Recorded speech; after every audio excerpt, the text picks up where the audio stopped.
Hi, I'm Juliana McMillan-Wolflight, and the question that I probably get asked the most is about what was my geospatial journey and how did I get to where I am in my career now.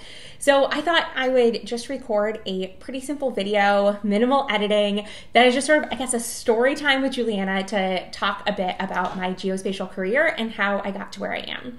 So if we haven't met before, hi, I'm Juliana McMillan-Wolflight. I am based north of Chicago, and I call myself a cartographer of change for both people and organizations.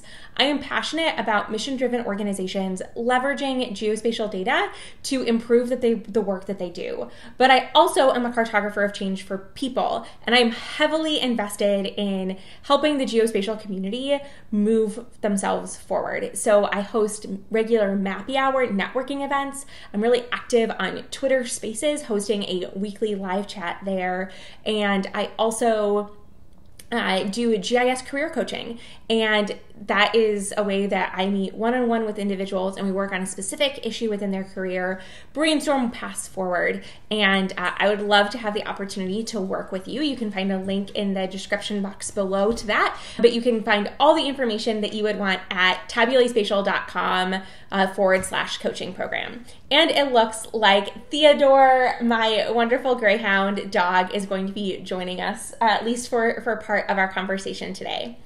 So the big thing about my geospatial career is I have almost no formal training in GIS, but I would consider myself to be a GIS and geospatial professional. I was really honored that in 2022, I was recognized as a geospatial rising star by Geospatial World, and I think that that is indicative of the work that I have done. So I guess to go all the way back to the beginning, as a kid, I was really interested in maps. Thought that maps were absolutely cool, and my favorite toy as a child was actually Globey, a stuffed globe. And Globey was my pal. I just really enjoyed looking at Globey and looking at the different, it was like, had like different animals. I think it was a World Wildlife Foundation thing that my aunt gave me. And I just loved Globey. And in college, I started majoring in political science. I went to a small liberal arts school, and I think a liberal arts degree has set me up exceptionally well to be a geospatial analyst. But in school, I studied political science and was really interested in working in government and thought maybe I'd run for public office. Wasn't really sure, but was super, super engaged in that part of things.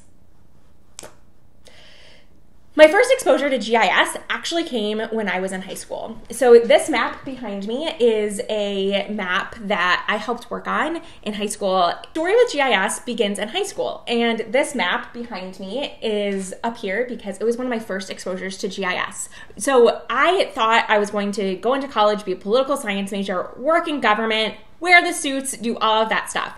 And my hometown, Naperville, Illinois, gave high school students the opportunity to sit as non-voting members on their advisory councils.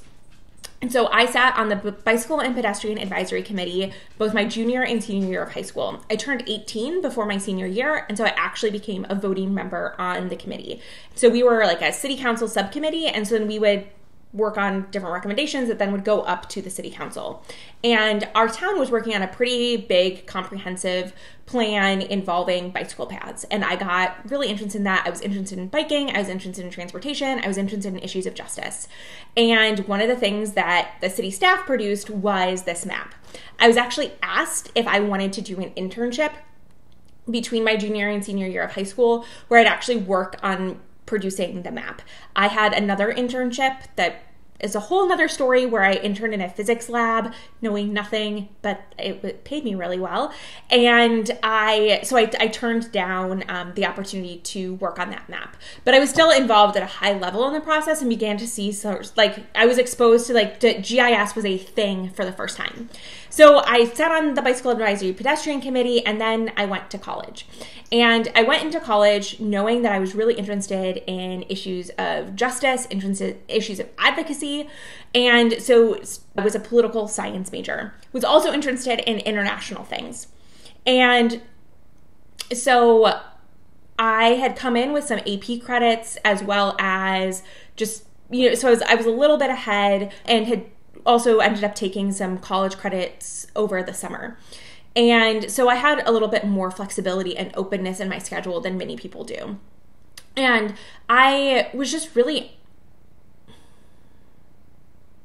So I began taking classes, and my sophomore year of college, I took a class called Global Cities with Noah Tolley. That class completely changed my life. And Global Cities was a class in the political science department in which we were looking at global cities, which is a whole term and idea around urbanism. And my imagination was just really caught by understanding cities and what makes up different cities. And that was the first time that I actually knew that geographers were a thing, because that was something that I wasn't exposed to. I went to a small liberal arts college, Wheaton College in Wheaton, Illinois, which I think in many ways set me up to be a fantastic geospatial analyst, but more on that later. We just didn't have like a geography department. So my mind was captivated by, there are these things called geographers, and I just started reading more and got really, really excited. And so then through exploring the world of geography, I came to really understand that there was a thing called GIS. And so then I was like, okay, I want to figure out how to do this. And so my college roommate figured out that our college had it. I just assumed that because it was a liberal arts school and just other reasons, like, I don't know. I just didn't think that we had it, but we did. And so then in the fall of my junior year of college, I enrolled in a Intro to GIS class. Now, again, because it was a small school, it was in the geology department. And so I learned all about how to do GIS on rocks. And that was I learned a ton. And I actually really credit that class with giving me a really deep understanding of remote sensing. But also some of the small school challenges is it was a 2 credit hour class. A normal semester long class was 4 credit hours. So it was condensed. It was 8 weeks, a ton of stuff in 8 weeks, but there's only so much that your brain can absorb in 8 weeks. I wish I had my final project that I did for that class. My final project is so cringy now. I also took the class pass-fail because I was taking a lot of other classes and I knew I wanted to gain knowledge of GIS, but there was just a lot of requirements for the class. And I just was like, you know what? I don't actually have to get a grade in this, but I want to learn it. But my final project was using census data. And this was in 2009. And so census data was not as easily accessible as it was now. And I was doing Naperville, Illinois, which is in 2 counties, and it was just a mess. And there were a lot of tears that were shed over this project. But my final project ended up being where male-headed households were located in Naperville. Essentially was a map of where the single dudes were in Naperville. Not the project that I was intending, but the project that I ended up doing. And so that was my first foray into GIS, and I was hooked. I really saw the different ways that I could begin to use geospatial data to solve all sorts of problems. So in that class, there was also a political science professor who was taking the class, and she came up with a research proposal and ended up getting funding. And so in my spring semester, I took the advanced GIS class, which again was just a 2 credit hour class. And we weren't actually learning any new content, but it was guided research and mentorship on like how to do analysis, and we were working on a specific project. And so I worked with my professor, Dr. Yorman, who got funding for us, and we looked at settlement patterns in northern Uganda and how they changed with conflict. This was a project that was related specifically to her research interests, but our paper ended up being circulated within the Department of Defense, and I think had some impact in terms of changing how people viewed settlement in conflict. So what we did is we looked at before conflict. We ended up finding, using the Library of Congress, we found pre-settlement maps, like colonial settlement maps. We had an idea of like where settlements were. And then we looked at satellite imagery before there was conflict and then after there was conflict.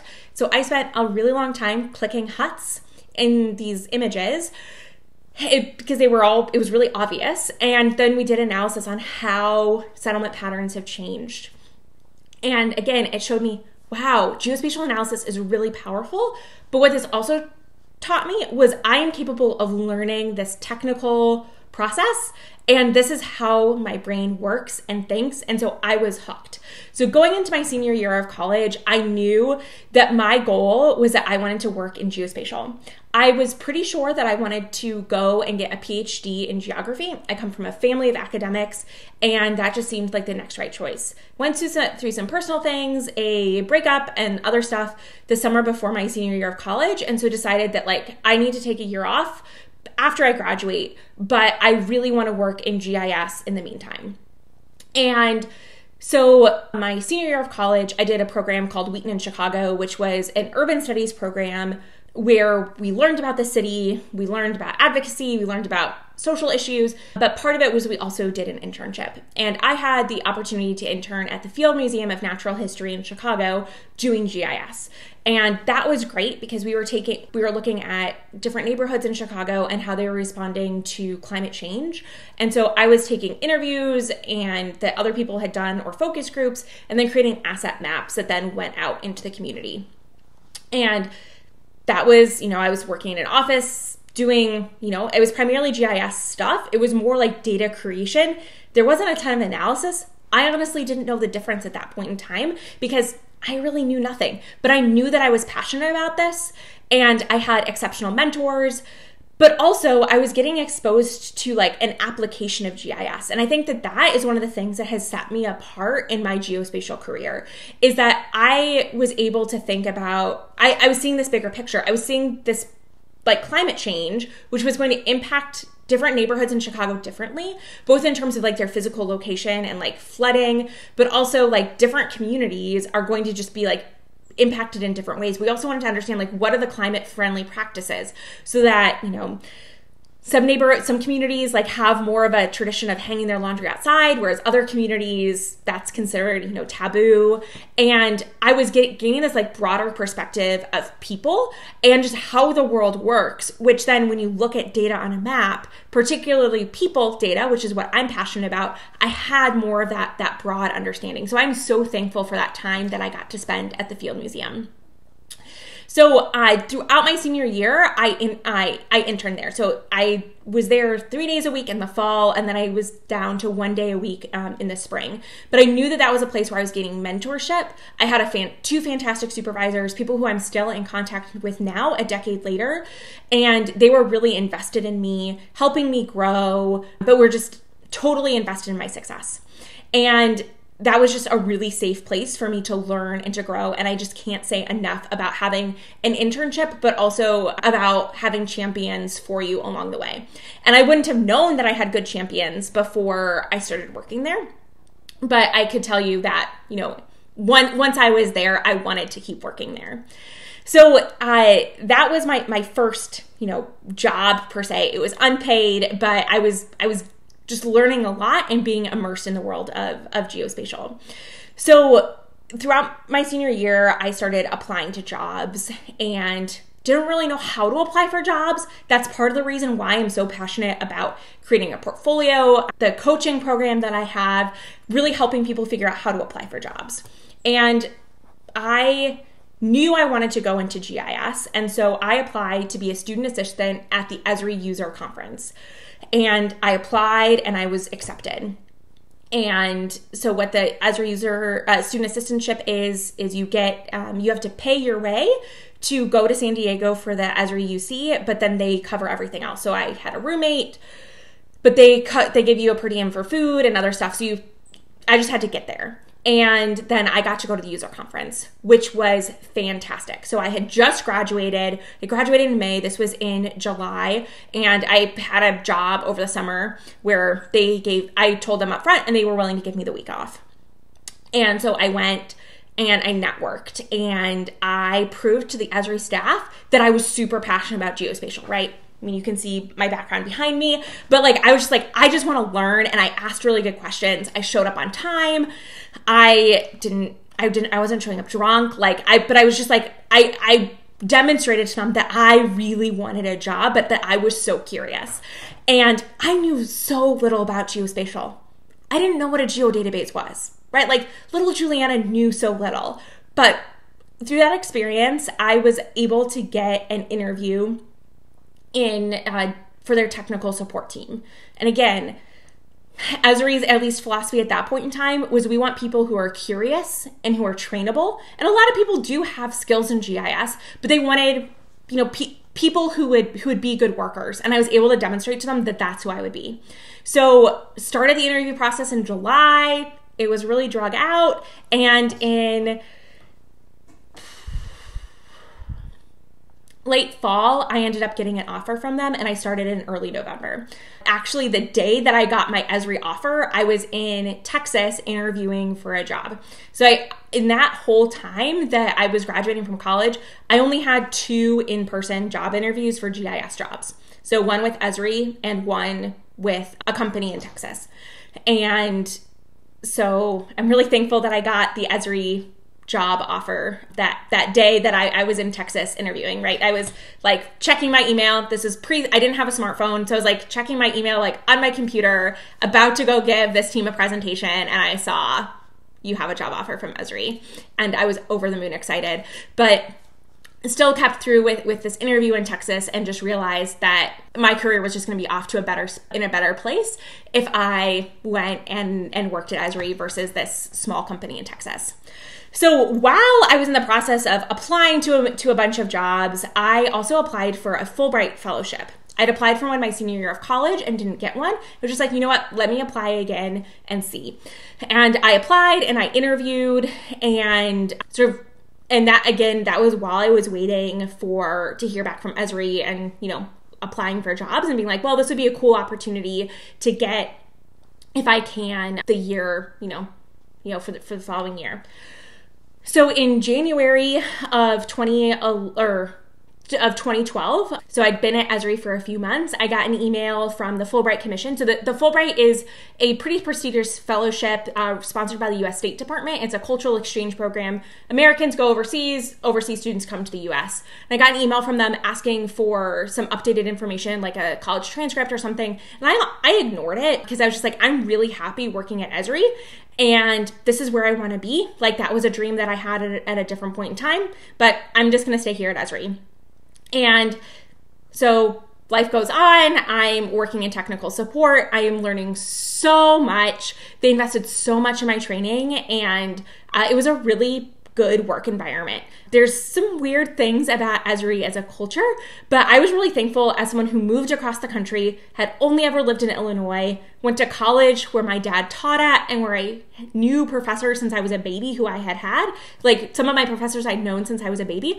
I was just super thankful, like, that there was a great group of people who I worked with, and it was also like a great town. The church that I was involved with, etc., was just really welcoming. So Esri was just a great place. But fast forward a few months, and in May of 2012, I got an email from the Fulbright Commission saying, congratulations, you have been offered a Fulbright fellowship. And so I was really stuck of like, I thought I had withdrawn my application. I hadn't. And then I got this pretty prestigious fellowship to go to Bulgaria for a year and teach English and do mapping and another research. And so I talked with people. My faith is a really important part of my experience. And so I prayed about it, talked with people, and decided that, I need to leave Esri now and go to Bulgaria. So at that point, I had talked with Esri. They weren't able to hold my job for me, but they had said that, if I wanted to come back, that there would most likely be a job that would be open to me in a year if I wanted to. And so I was sort of like, okay, well, let me figure this out. While I was waiting for that Fulbright, I had applied to grad school in urban planning. So if you remember, my initial goal was I was going to go get a PhD in geography. And I realized, you know what? I am just like so passionate about geospatial. And like, I was pretty convinced that I was going to like be a lifer at Esri. And like, I was just going to live in Redlands for all of my life, and it was going to be great.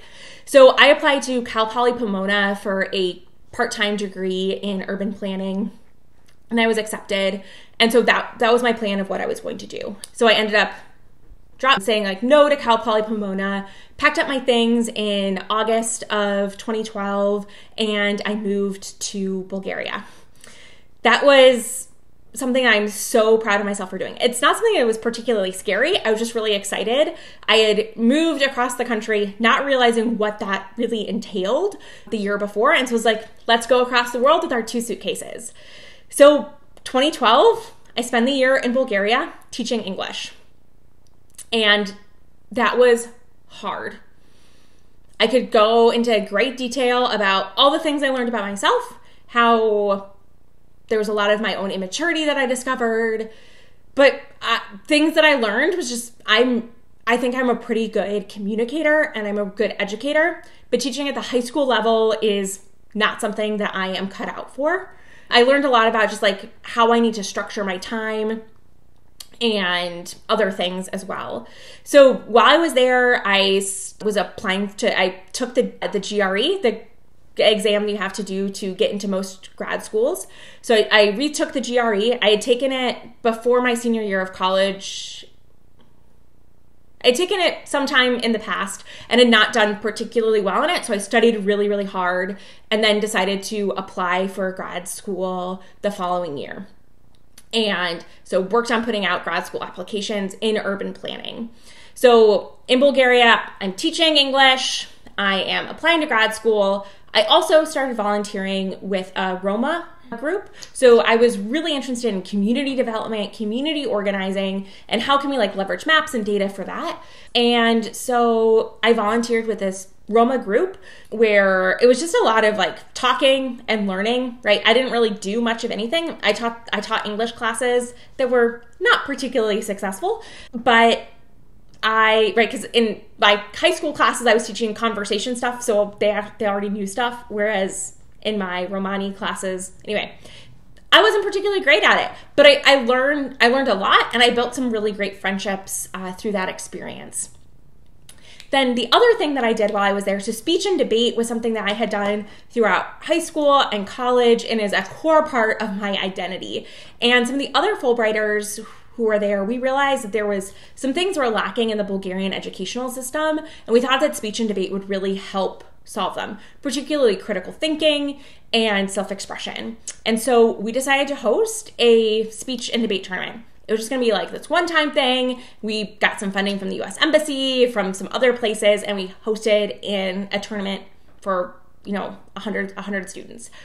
It was really successful, and then we applied for more funding in later years and more funding, and we are now a 501c3 organization. We have multiple staff members, and that was something that I was actively involved with from 2012 until the summer of 2021.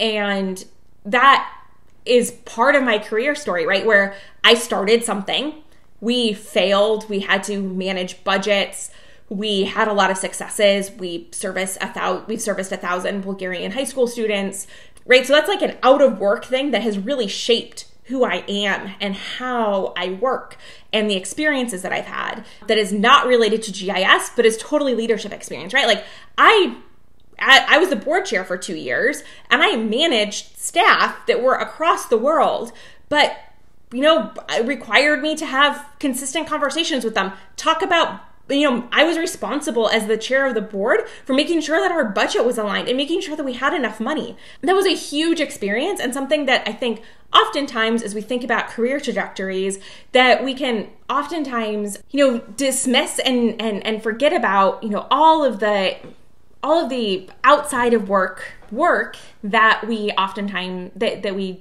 do. So I'm in Bulgaria, do the speech and debate tournament at the end of the year. We become a great organization. It's called the BEST Foundation, the Bulgarian English Speech Tournament Foundation. If you want to go look us up. And we are always looking for new partnerships, or if you would like to donate, we would gladly accept that. Although I'm not technically affiliated with the organization anymore, I still support them deeply. So I came back from Bulgaria and then started grad school and was at the University of Illinois at Urbana-Champaign. The whole process on how I picked a grad school is probably a video for another point in time, but I wanted to do urban planning and I wanted to integrate geospatial analysis into the work that I was doing. Hey, all right, so you obviously can tell that I have changed clothes and I have come back at a later point in time in the day to continue talking about the journey that I have gone on. So I had my time in Bulgaria and then I came back to the United States. And at that point, I was starting grad school. I had applied to a number of different programs and got in at all but one of the schools that I wanted to go to and got generous funding offers at all of them, which is something I'm really, really grateful for and probably wouldn't have happened if I didn't have the Fulbright experience that made me such an attractive candidate. And so I decided on the University of Illinois at Urbana-Champaign for a number of different reasons. I got a really great funding package there. I'm from Illinois, but also the program just seemed to be a really fantastic fit for what I was interested in. And I was part of their GIS track and their community development for social justice track. So I moved to Central Illinois and I ended up living there for 3 years. So the reason why I was there for so long was that I was there for 2 years for grad school. And the first semester I was there, I was a TA for an undergrad class or a data analysis class. I got to rewrite a number of the labs to try and integrate a little bit more of a spatial perspective. I didn't necessarily include a lot of GIS per se, but we were using different map websites and things to help get the undergrad students to get a better idea about the spatial data. And so that was my first semester. And then my second semester, I was asked if I wanted to be a research assistant for the U.S. Army Corps of Engineers. I already had funding that was really secure, but I was like, this project sounds super interesting. And so I started working for the U.S. Army Corps of Engineers for the Engineer Research and Development Center's Construction Engineering Research Lab. A whole mouthful. So I worked there my second semester of my first year of grad school and through the summer. I was doing climate change research, integrating spatial aspects. It was really fantastic. I was in my element. I really wanted to do research. If you remember, I wanted to get my PhD and I was being paid to do research, working with some of the smartest people I have ever met. It was out of this world, fantastic, and it was a great experience. So school is about to start back up again for my second year of grad school. And my supervisor at the time just said, hey, you're going to be rolling off of this project. It's a multi-year project. I'd like you to start thinking about who you think would be really great to pick up after you. And I said, actually, I don't know if it's possible, but I'm really loving this work and I would love to be able to stay around and continue working here. Added benefit, at the time I was dating someone and he was going to be staying in town for a while. So I also wanted to stay in town because of him. We did not stay together. But I was like, hey, I really would love to stay in town. And so that started a process of them trying to hire me on. If you're familiar with the federal hiring process, there's a lot of different ways that you can get hired. And long story short, I was hired on through Direct Hire Authority.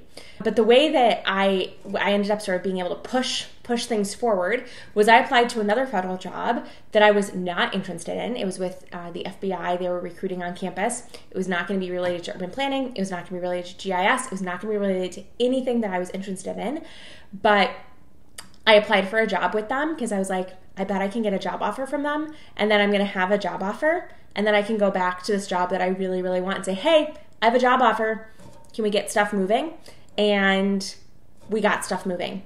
And in March of 2015, I started as a federal employee. I was not scheduled to graduate until May, but due to a number of reasons, we started me early. And my supervisor was fully aware that I was still in school. And so I took leave without pay many weeks. So to cover the amount of time that I was in school. But it ended up being that my master's project for grad school was stuff that I was working on for work. And so I was able to I worked many weeks. I was working 40 hours because I was trying to finish up my master's project, which was also a work project. And so it worked out really, really well. And so that was how I ended up working for the federal government. The way that projects worked there is that we had to go out for funding. So this was a project that I was on, and I was on that full time through the end of that fiscal year. And then new projects started up, so that I was continuing to work on that climate change research and other things. But then I started working on some other projects and got a really great opportunity to get on the ground floor of a really big research program where I ended up being a deputy project lead on. And that was in part because I had networked really well inside the organization. I had a really great mentor who we set up a mentoring plan where I was meeting with high-level people and I was just asking them questions, and they saw that I was smart and I engaged and that I really wanted to learn more, but also there wasn't a ton of like geographic work that was being done. There was some that was being done, but not like a whole ton. And so I was like, hey, I want to inflect, the work that I'm doing. I want to do this stuff. And that was just not something that a lot of people were doing. So I started doing that work. I had the opportunity, and through that, I had the opportunity to go spend a bit of time in Washington, D.C., and that was in February and March of 2016. By that point in time, I had just broken up with the guy that I had stayed in Champaign for, and I was realizing that I didn't want to keep living in central Illinois. If I was going to move anywhere, I knew I wanted to move to D.C. I had a lot of friends from college there, right? I studied political science, and there was just something about like I wanted to move to a big city as a single woman. So while I was in DC, I did a developmental assignment which is a pretty big thing in the federal government, where you like go move somewhere for a few months and you like learn and you network. And I learned so much. I networked so much. In the process, I met my husband, which was great. And so I decided really quickly that I wanted to move to DC. So I was at a sister lab within the U.S. Army Corps of Engineers, and I told them, I'd like to come work for you. And my boss back in Champaign said, I'd like you to still keep working for me, but you can just sit in DC. And I was like, that's great. I'll be remote. Yes, please. And so I kept doing the work that I was doing before, but I got to collaborate more with people in DC.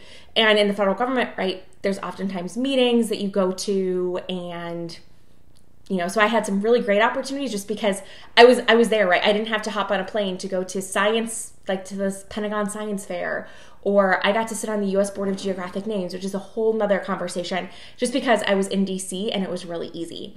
So DC, that time in DC, I was building a program. I was working on a program called Insight, it was a site selection tool. It's the first global geodesign product. If you don't know what geodesign is, that's a conversation for another day, but I was the data manager on it. And at the end, I ended up having like 6 FTEs who were reporting to me, who were working full-time on the project. And then I was really helping them, telling them what to do. It was incredibly rewarding, and I found it super valuable. In 2017, in the fall of 2017, my husband and I got married after a year of living in DC, and we moved back to Illinois. So while I'd been living in central Illinois, while my job was based in central Illinois, we were now based in Chicago. And the move to Illinois was really hard. I am from Illinois. I have one of my best friends lives here, but she didn't live super close to us. And just the process of building community and making friendships was something that was a lot harder than we had expected. When I moved to DC, I already had that community, but we also just made really, really good friends really quickly. And we had made the naive assumption that that was what it was going to be when we moved to Illinois. That's all really important to understand why I left what was a seemingly good job. So I continued to work remotely for the Construction Engineering Research Lab for a year and a half. And in that time, I got to deploy to Puerto Rico twice, which was probably the most rewarding work that I have ever done in my life. I got to I actually led the GIS team that was there after Hurricane Maria and Irma in the rebuilding of the Puerto Rican power grid, right? Honestly, really great impact work. Got to work with some of the smartest people in the business. Got to build some really amazing geospatial analysis that had a real impact. Got to figure out some ways of how can we communicate data to stakeholders, like where I can't pass off some data, but how can I, give this data to somebody else and have it be meaningful to them. There was a lot of that work, and it was so incredibly meaningful, and that I got to deploy twice. It was also really hard because that was my first year of marriage and trying to figure out about living with this new person, because my husband and I did not live together before marriage. So, but all throughout that, right, I deployed, but I was working on, continuing this work on this Insight project where we were building this really amazing geospatial tool. But it was also really hard being the only person on my team who was remote. I'm the core team who was remote. I'd oftentimes they'd forget to call me into meetings. Just like the world of remote work was not where we are now. And it was really hard. And I felt like I was being held back. And I felt like I just was not being included. I was in the office once every other week, and that just wasn't enough to build relationships, but just that I felt like I was being forgotten. The other really big thing that happened was when I moved to DC, my boss, and he has apologized for this multiple times, told me that it would be no problem for me to get a promotion, which I had been offered at the job in DC. Like they had said, we will make you at this level. And I applied for that. It was an application process. It's the developmental bands within the federal government, and it's non-competitive. It's just sort of like you have to get a certain number of points. I've been told you'll get this when you move to DC. I didn't get it when I moved to DC, and I didn't get very clear feedback as to why I didn't get it. I applied one more time, and the feedback that I got was really demoralizing. There was only one woman who was promoted in that group. She is a rock star of a woman and deserved to be promoted, but it was really confusing in terms of who got promoted, who didn't get promoted. And it really just seemed like the work and the impact that I was doing in the world of geospatial just wasn't being acknowledged. And there was a lot of pushback from that. A lot of people had questions. We were really concerned in terms of why only one woman was promoted, who was promoted, why they were promoted, and it just didn't seem like the senior leadership of the organization was really willing to listen to our concerns. A big thing was just that there wasn't transparency and feedback in the process. So a few months later, we had the opportunity to apply yet again, and I applied again. And they published a timeline of when we would hear back. And when the time came that we were supposed to hear back about the promotions, there was nothing. And that caused a lot of anxiety for me. And it also caused, to be fair, I was not in a good place mentally to begin with, because we were really struggling to find community and build relationships. And at that point, the day that they were supposed to tell us and they didn't, I started looking for a new job. I hadn't really been looking for new jobs up until that point, but I decided that I couldn't continue to be there if leadership just wasn't going to respect us, where they weren't willing to say, hey, we need more time, because there had been so much pushback on the way that the process had worked. Long story short, I found a new job. And 3 days before I was going to give my resignation, I found out that I was promoted, which was nice because that means that I left federal service at a higher level. But it was also just a really demoralizing experience, and where we just felt like, I just felt like the government, like my lab and my senior leaders weren't looking out for me. I know that my supervisor and the people who I worked with on a regular basis were advocating for me, and that they were doing all that they could to try and get answers and to try and get me promoted. But at the end of the day, I left a job that I really liked because I lost trust in senior leadership. Looking back on it, I may not have made that decision, right? A lot of things have changed. The senior leader is gone. I ended up getting promoted at the end of the day. I ended up building relationships so I didn't feel quite as alone and isolated as I did. And also the pandemic happened just a short time after I left. And so because I left there in 2019. And so Had I waited just a year, the experience would have been very, very different. But hindsight is 2020. And, I think that it's really important to own the decisions that you've made in your career and to move forward. So from the federal government, I had a few goals in what I wanted my next job to be. A thing that has been really important to me is starting a family. And the process of starting a family took much longer than we had anticipated. My husband and I have been really open about the fact that we needed to use IVF to expand our family, and that we just went through a number of years of infertility and heartache around that. But I had a long-term vision and goal of starting my own consulting business that would enable me to still remain in the workforce but have more flexibility while staying home with kids. And so I wanted to get actual consulting experience. So I took a job at a consulting firm, and on day one, maybe within the first week, I knew that it was not a fit for me. Just culture fit, other things wise. It was a really small team.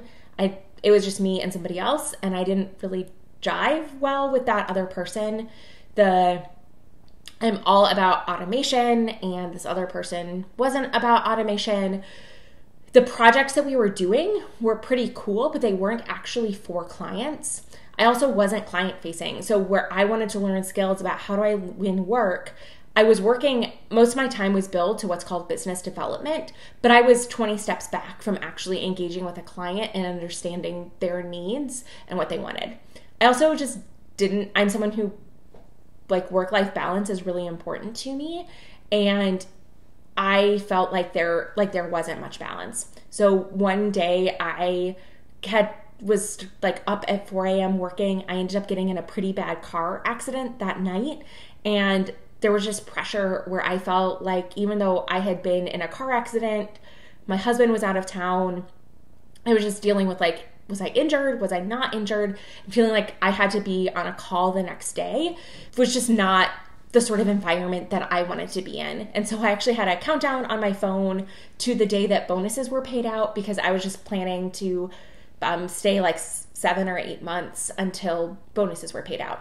Overall, I learned a lot in that role, both about me and about working environments.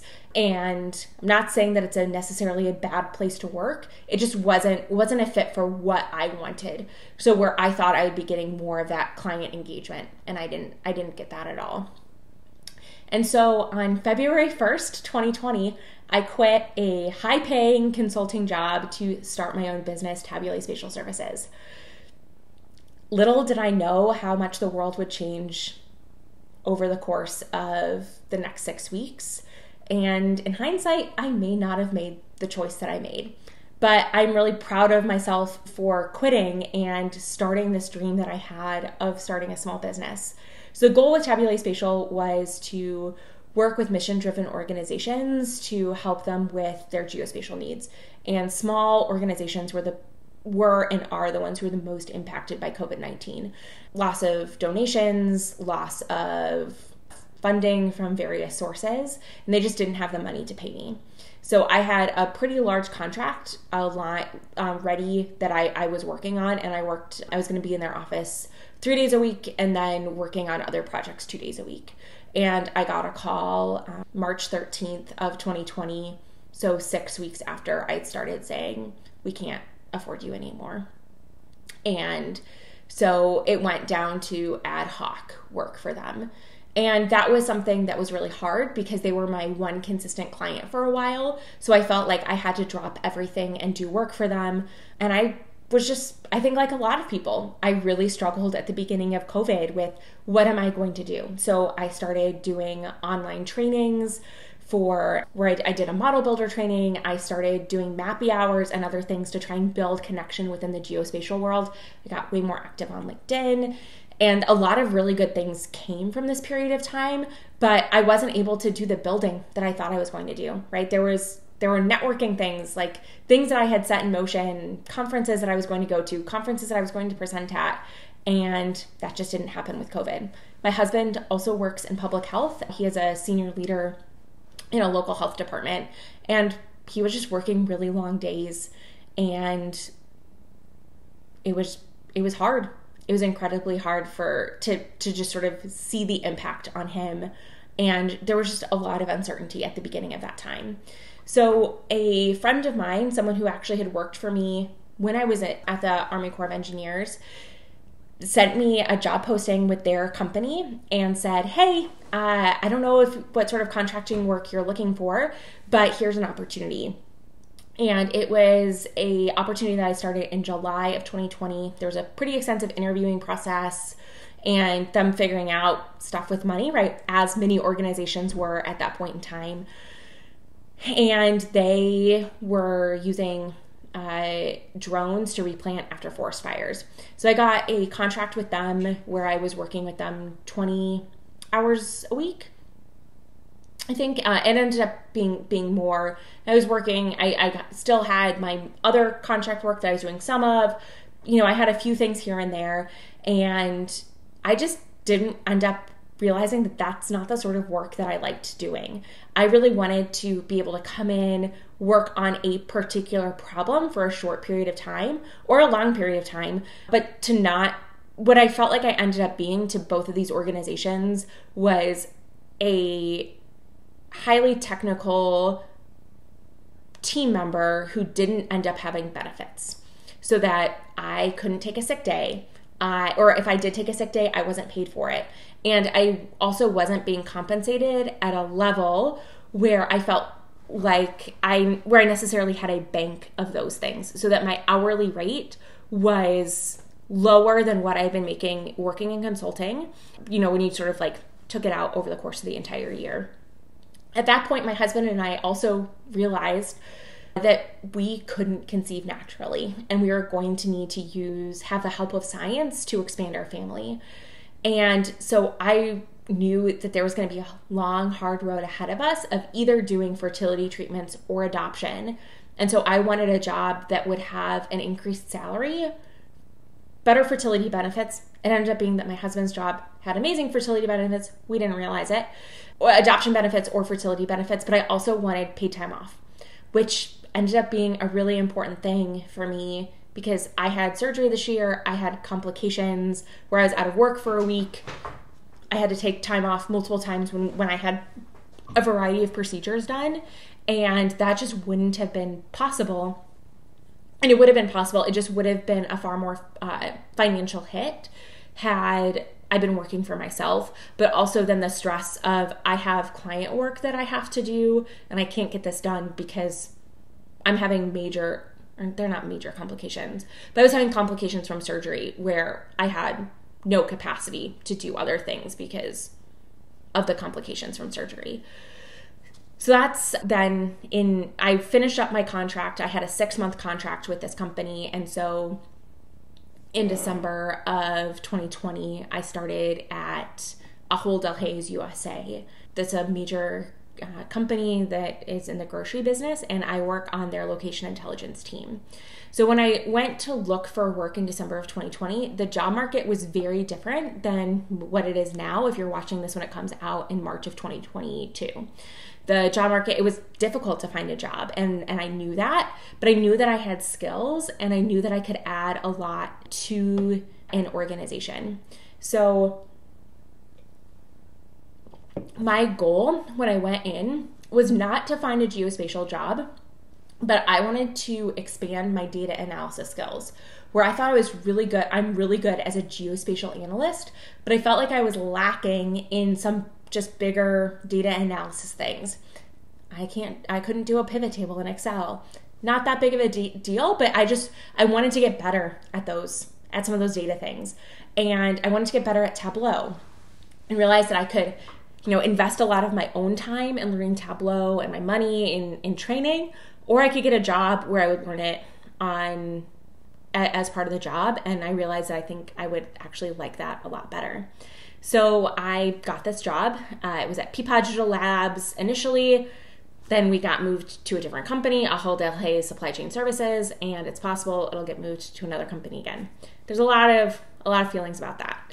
But what this job has been really fantastic about is I have the opportunity now to own our organization's demand model. And what that is it is a model that somebody else built, but now I have full ownership over, and I produce a lot of updates for. That is a geospatial model where we forecast what customer demand for online groceries is going to be over the course of the next 5 years. And it's been really interesting as I try and bring in some of my liberal arts background of bringing in information about, how is inflation going to impact this? How are basket sizes changing? How are all these things changing? What are the geographic areas in the US that are more impacted by some of these economic changes? And that has been something that I have really, really loved. That's something that I really enjoy doing, and it gets me to bring a bit of a geospatial perspective. I really enjoy product management, of being able to own a product in its entirety from start to finish, and like writing the technical documentation. I do really miss managing people. In Tabulae Spatial Services, my business, which primarily I work in coaching right now, I do have an employee who works for me, and I really enjoy, she works super, super part-time, but I really, enjoy being able to manage her. And so I miss managing people and investing in people in that way. So I did mention Tabulae Spatial, so I've kept my business open. I'm still figuring out what that next phase is. In March of 2022, when I'm recording this, I am pregnant, and we are expecting our first child in September. And so I have hopes that maybe I'll run the consulting firm again, but I also am seeing some of the value of continuing in the workforce, having some of the support that I have through my job or through other organizations. So we'll see. But I have really enjoyed being able to keep Tabulae Spatial open. So as I said at the beginning, I do some small consulting work, but primarily what my organization does is we work on being a connector and helping members of the geospatial community chart careers that they love. So that means that I host the Mappy Hour events. I host Mappy Hours, I do career coaching, and I'm active on Twitter Spaces. I would love it if you come and you participate in those things. I also do a portfolio challenge every year, which you can find information about in the description. So anyway, that is a probably really long version of my career story. I would love it if you have any questions, if you've actually watched this entire thing. I would love to know what your thoughts, feedback, and questions are. So anyway, that is my non-traditional career path. I don't know if that made sense, but would love to know what questions you have. I hope you have a mappy day.